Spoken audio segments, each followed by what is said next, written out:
Deputy commissioner عدیل حیدر کی زیر صدارت رمضان المبارک کے مقدس مہینے میں عوام و ناس کو ریلیف فراہم کرنے کے لیے رمضان نگہبان کارڈ ایکٹیویشن سینٹرز اور رمضان سہولت بازار کے قیام کے حوالے سے اجلاس منعقد ہوا۔ اجلاس کو بتایا گیا کہ رمضان نگہبان کارڈ کی ایکٹیویشن کے لیے ضلع کونسل ہال منڈی بہاؤالدین دفتر، اسسٹنٹ ڈائریکٹر ایگریکلچر منڈی بہاؤالدین دفتر، میونسپل کمیٹی پھالیاں اور ملک وال میں سینٹرز قائم کیے جائیں گے۔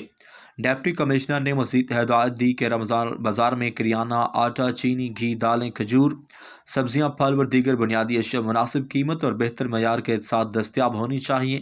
رمضان بازار میں سٹالز کے قیام، صفائی ستھرائی، سیکیورٹی، میڈیکل کیمپ، شکایات سیل، پارکنگ اور دیگر سہولیات کی فراہمی کے انتظامات بر وقت مکمل کیے جائیں۔